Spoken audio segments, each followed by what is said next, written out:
श्री शिवाय नमस्तुभ्यम। हम सबको पता है कि 14 जनवरी को मकर संक्रांति यानी कि खिचड़ी के पर्व का बहुत ही प्यारा सा दिन है। और मेरी तरफ से यानी कि द नेचुरल प्लैनेट फैमिली की तरफ से आप सभी को मकर संक्रांति की बहुत बहुत शुभकामनाएं ना। बहुत ज़्यादा लोग पूछ रहे थे भैया गुरुजी ने एक उपाय समझाया था जिसमें 7 चने की दाल, चंदन और 3 शमी के पत्ते से हमें भगवान सूर्य का अर्घ देना है दोपहर 2 बजे के बाद। लेकिन वो कौन सी दिशा में खड़े होकर के देना है और कैसे देना है, इन सभी की बात करेंगे। और इस उपाय के जो फायदे होंगे वो कर्ज मुक्ति और धन प्राप्ति के लिए होने वाला, ठीक है ना। बहुत ही स्पेशल सा, बहुत ही नया सा उपाय है, तो आप सभी को जरूर करना चाहिए ना।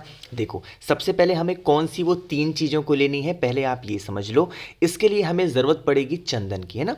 आपके पास में लाल चंदन हो तो आप लाल चंदन ले लो, आपके पास में पीला चंदन हो तो आप पीला चंदन भी ले सकते हो, लेकिन कोशिश करना आप लाल चंदन लेना, है ना। और लाल चंदन को ऐसे पेस्ट ओस्ट नहीं बनाना है ना, इसको सूखा लाल चंदन आपको लेना होगा, ठीक।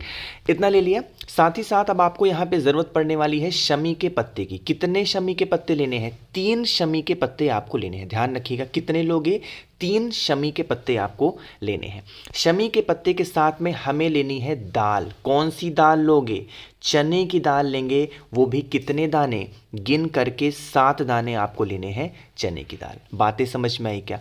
अब इतना सब कुछ जब आपने ले लिया तो अब आपको लेना है तांबे का लोटा, ठीक। तांबे के लोटे में आपको क्या करना है? जल भरना है। और जल के ही अंदर जितनी चीज़ें मैंने आपको दिखाई, जैसे मैंने आपको चंदन दिखाया उसको डाल देना, शमी के पत्ते को डाल देना, और जो चने की दाल मैंने आपको दिखाई है उसको डाल देना। इन सभी चीज़ों को कलश के अंदर डाल देना। कलश को लेकर के अपने पूरे घर में एक बार घूम लेना, और इस कामना से घूमना कि हमारे घर में धन संपदा की बहुत कमी है, कर्ज की समस्या खत्म नहीं हो रही है, हमारे घर से ये सारी समस्या दूर हो। कुछ इस प्रकार से आपको पूरे घर में जितने भी रूम्स होंगे, कमरे होंगे, सभी जगहों पे घूमना। अब यहाँ पे बात आती है समय सीमा की। मैंने क्या बताया? 2 बजे के बाद।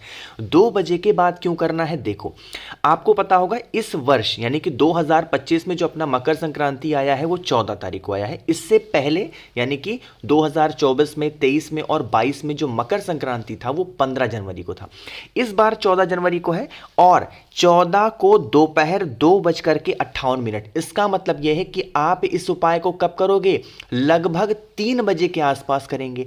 ऐसा क्यों करेंगे कि भैया सूर्यदेव तो सुबह निकलते हैं, जल तो हमें सूर्यदेव को सुबह चढ़ाना चाहिए। फिर हम ये 3 बजे के आसपास क्यों करेंगे? देखो, 14 तारीख को दोपहर 2:58 पे सूर्यदेव मकर राशि में प्रवेश करेंगे। जब तक सूर्य देवता मकर राशि में प्रवेश नहीं कर रहे हैं तब तक वो मकर संक्रांति नहीं मानी जाएगी। हमको ये उपाय करना किसके लिए है? मकर संक्रांति के लिए। इसका मतलब जो सूर्य देव है हमारे, वो मकर राशि में कब प्रवेश कर रहे हैं? 2:58 पर। इसका मतलब ये है कि हम जब यह उपाय करेंगे तो दोपहर के 3 बजे के आसपास आपको इस उपाय को करना है, जिससे मकर संक्रांति के शुभ मुहूर्त में अगर आप इस उपाय को करोगे तो इस उपाय का पूरा लाभ, पूरा फल आपको मिलने वाला, ठीक है ना। अब जब सूर्य देव को आप जल चढ़ाओगे तो अपने हाथों को अपने सर से ऊपर रखेंगे। सूर्य देव जिस भी दिशा में दोपहर 3 बजे रहेंगे, 2:58 के बाद में सूर्य देव जिस दिशा में रहेंगे उनको देख करके आपको क्या करना है? सूर्य देव को अर्घ देना है। जब आप अर्घ दे दोगे तो आपको जमीन पे पड़ा हुआ क्या नजर आएगा? चंदन, शमी के पत्ते और 7 चने की दाल। अर्घ वगैरह समर्पित कर दो। जब आप थोड़ी देर के बाद आओगे, 1 घंटे 2 घंटे के बाद में, जो भी चीज़ें आपने अर्घ दिया है सूर्य देव को देख के नीचे पड़ा पड़ा सूख जाएगा, उसको उठा करके किसी पेड़ वगैरह के उसमें रख देना। इससे क्या होगा? किसी के पैर नहीं पड़ेंगे, तो आपको उपाय करने का जो दोष होगा वो नहीं लगेगा, ठीक है ना। करिएगा ज़रूर। तो पहला उपाय आपको समझ में आ गया है। आगे बढ़ते हैं। मकर संक्रांति के ही अवसर पर हम लोग करने वाले अपने दूसरे उपाय की तरफ, जो कि हमें करना है बेल पत्र के साथ में। बातें करते हैं इस उपाय के बेनिफिट क्या है, फायदे क्या हैं। पहला उपाय तो हम लोगों ने समझ लिया, कर्ज मुक्ति और धन प्राप्ति। जब पैसे हो गए घर में तो अब हमें चाहिए कि हमारे घर में क्या हो? रोग बीमारी ना आए। तो हम लोग दूसरे उपाय को किसके समझेंगे? रोग के लिए। देखो, यहां पे आप सभी को बेल पत्र दिख रहा है ना, तो आपको जरूरत पड़ेगी मात्र 2 बेल पत्र की, ठीक है ना। बेल पत्र सभी को आसानी से मिल जाएगा। 2 बेल पत्र लीजिएगा। साथ ही साथ फिर से हमको दोबारा से लेना होगा 3 शमी के पत्ते। अब इस बार थोड़ा सा कंडीशन अलग है। अगर शमी के पत्ते आपको मिल जाते हैं तब तो वेल एंड गुड है, बहुत अच्छा है। नहीं मिलते हैं तो चावल के दाने का भी इस्तेमाल कर सकते हो। ठीक, 2 शमी के पत्ते मैंने आपको 3 शमी के पत्ते बताए और 2 बेलपत्र बताया। उसको लेकर के पहुंचेंगे महादेव के शिवलिंग के पास में। देखो, वहां पर पहुंच करके आपको सबसे पहला काम करना है कि 2 स्थान पर पीला चंदन लगाना है। कौन कौन से स्थान पे? जिस जगह से जल नीचे गिरने ही वाला होता है, बिल्कुल यहां एंड पॉइंट पे आपको क्या करना है, आपको पीले चंदन का लेपन करना। और जो आपके मतलब एक बार यहां लेपन करेंगे और दूसरा आपको पीले चंदन का लेपन महादेव के शिवलिंग के पास में करना। यह उपाय भी कोशिश करेंगे दोपहर के 2:58 के बाद करेंगे। अगर टाइम नहीं मिल पाता तो सुबह से लेकर के शाम तक पे कभी भी कर सकते हो। ठीक, इतना हो गया। अब आपके पास में कितने शमी के पत्ते हैं? 3 शमी के पत्ते। पहला शमी का पत्ता जिस जगह पे बिल्कुल एंड पॉइंट पे आपने पीला चंदन लगाया, वहां पे समर्पित करेंगे। दूसरा शमी का पत्ता आपको महादेव के शिवलिंग के ऊपर समर्पित करना। अब देखो, तीसरा शमी का पत्ता अभी अपने पास रखना। अब आपके पास में बेलपत्र भी है कि नहीं है? तो आपको जो पहली बेलपत्र होगी वो समर्पित करेंगे माता अशोक सुंदरी के स्थान पे, और जो दूसरी बेलपत्र होगी वो आपको समर्पित करना है इसी शमी के पत्ते के ऊपर। जब आप बेलपत्र समर्पित कर रहे हो तो भोले शंकर से यही कामना करेंगे, हे शिव शंभु, हमारे घर में इस तरीके से बीमारियां हैं, परेशानियां हैं, आप हमारे घर से इन सभी परेशानियों को दूर करें या फिर रोग मुक्ति को दूर। इस प्रकार से आपको रोग बीमारी के लिए प्रार्थना करनी है। अब आपके पास में अभी 1 शमी के पत्ते हैं। जब आप महादेव के शिवलिंग के ऊपर 1 लोटा जल चढ़ा देना। जल चढ़ाने के बाद में जो 1 शमी का पत्ता आपके पास में बचा है, अब जो भी व्यक्ति घर में आपके बीमार पड़ा है उस व्यक्ति का नाम और गोत्र बोल के जो ये खाली स्थान होता है शिवलिंग पे, यहां पे अगर आप लास्ट में समर्पित कर देते हैं तो आपके घर में जो भी व्यक्ति रोग बीमारी से ग्रसित है उसकी बीमारियां हमेशा के लिए खत्म जरूर हो जाती हैं। ठीक है ना, करिएगा जरूर। बहुत ही इजी सा आसान सा उपाय था। तो 2 उपाय आपको समझ में आ गए होंगे। आगे बढ़ते हैं अब इस वीडियो के हम लोग बहुत ही स्पेशल से अपने तीसरे उपाय की तरफ, लेकिन जल्दी से कर दीजिए वीडियो को लाइक, जिसने अभी तक चैनल को सब्सक्राइब नहीं किया और मेरी आवाज़ आप पहली बार सुन रहे हैं तो जल्दी से करिएगा चैनल को सब्सक्राइब, है ना।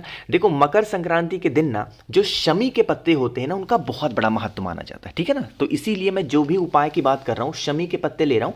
अब मान लो किसी उपाय में आपको शमी के पत्ते नहीं मिले ना तो आप चावल का दाना ले लिया करो, कोई दिक्कत नहीं। ठीक, समझते हैं इस उपाय को। सबसे पहले कि इस उपाय के बेनिफिट क्या है। इस उपाय के बेनिफिट होंगे क्लेश, मतलब कहने का क्या है कि अगर लड़ाई झगड़े घर में बहुत हो रहे हैं, कोई ऐसा व्यक्ति है जिसको क्रोध बहुत ज़्यादा आता है और उसके क्रोध की वजह से पूरी फैमिली, पूरा परिवार परेशान है, तो आप इस उपाय को करेंगे। इसके लिए आपको ज़रूरत पड़ेगी शमी के फिर से पत्तों की, मात्र 1 शमी का पत्ता लेंगे। ठीक है ना, शमी के पत्र के साथ में जो दूसरी सबसे ज़रूरी चीज़ लेनी होगी वो लेनी है दूर्वा। क्या लोगे? दूर्वा। ज़्यादा नहीं लेनी है, मात्र 3 दूर्वा लेनी है। ठीक, कितनी? 3 दूर्वा लेना। दूर्वा के साथ में मैंने आपको बताया था जब भी हम क्लेश का कोई उपाय करते हैं, गुस्से का कोई उपाय करते हैं तो वहाँ पे शहद ज़रूर लेते हैं। तो आपको बस 1 चम्मच या फिर थोड़ा सा शहद की आवश्यकता ज़रूर होगी। इसे लेकर के पहुँच जाना महादेव के शिवलिंग के पास में। सबसे पहले जो शहद आपके पास में है उस शहद के अंदर शमी के 1 पत्ते को डाल देना। अब आपके पास में क्या है? दूर्वा है। अब जो शमी के पत्ते को आपने शहद के अंदर डाला है वही आपको शहद यहाँ पे माता अशोक सुंदरी के स्थान पे शहद को अच्छे तरीके से क्या करोगे? आपको लेपन करना। शहद का लेपन करने के बाद में जो आपके पास में दूर्वा है उन सभी दूर्वा को यहीं पे आपको चढ़ा देना है।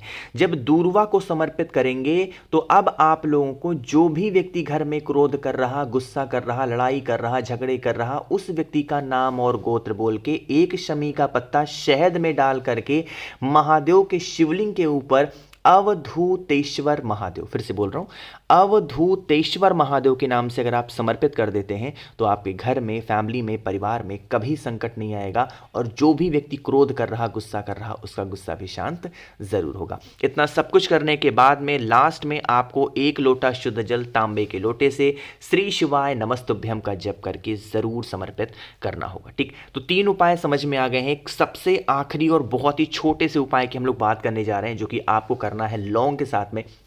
आपको पता होगा मकर संक्रांति का ये पावन सा पर्व आया है कौन से दिन? मंगलवार के दिन। तो अगर आपको अपने घर में सुख शांति समृद्धि चाहिए तो आप लोगों को मात्र 2 लौंग लेने हैं। ऐसा लिखा हुआ है लौंग का जोड़ा, तो जोड़ा मतलब क्या हो गया? 2 लौंग। 2 लौंग लीजिएगा और एक बेलपत्र लीजिएगा, बहुत ही प्यारी सी। इसको लेकर के हनुमान जी के पास में जाना और उस एक बेलपत्र को हनुमान जी के पास में बजरंग बली के पास में रख करके जो 2 लौंग के जोड़े हैं उनको आपको बेलपत्र के बीच वाले के पत्ते के ऊपर गतिमान भगवान, यानी कि आपके घर की जो गति रुकी हुई है उन्हीं का स्मरण करेंगे। गतिमान भगवान के नाम से 2 लौंग मात्र हनुमान जी के पास में समर्पित मात्र कर देने से मंगलवार को आप पे घर की जो समस्याएं होती हैं उनसे आपको छुटकारा जरूर मिलता है। तो मैंने कोशिश की है आप सभी को हर एक बातों को बहुत ही अच्छे समझाने की। वीडियो पसंद आई हो तो लाइक जरूर करिएगा। कुछ पूछना है, नहीं समझ में आया, नीचे कमेंट सेक्शन में पूछें। और मेरे जितने भी भाई बहन आवाज आज मेरी पहली बार सुन रहे हैं, चैनल को जरूर सब्सक्राइब करेंगे। श्री शिवाय नमस्तुभ्यम।